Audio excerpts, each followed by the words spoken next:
ব্রাজিলের ঐতিহাসিক মারাকানা স্টেডিয়ামে ২০২১ সালের কোপা আমেরিকা ফাইনালে জয় আর্জেন্টিনা ফুটবলের জন্য ছিল এক নতুন যুগের সূচনা।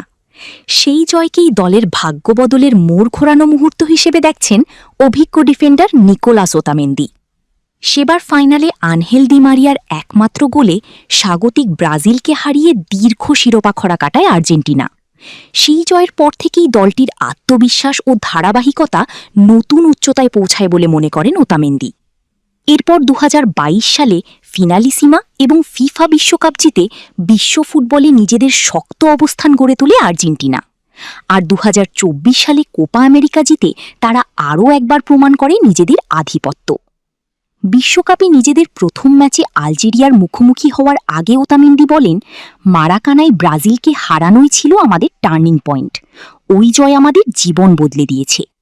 তিনি আরও বলেন, সেই সময় থেকেই দল প্রতিটি টুর্নামেন্টে জয়ের লক্ষ্য নিয়ে খেলেছে। শুধু জয় নয়, প্রতিপক্ষকে সম্মান জানিয়ে নিজেদের সেরাটা দেওয়াই ছিল মূল মানসিকতা। কাতার বিশ্বকাপে দলগত ঐক্যই তাদের শিরোপা এনে দিয়েছে বলেও মন্তব্য করেন তিনি। ২০২৬ বিশ্বকাপকে নিজের শেষ বিশ্বকাপ হিসেবে বিবেচনা করছেন ৩৮ বছর বয়সী এই ডিফেন্ডার। টুর্নামেন্ট শেষে জাতীয় দলকে বিদায় জানানোর ইঙ্গিতও দিয়েছেন তিনি।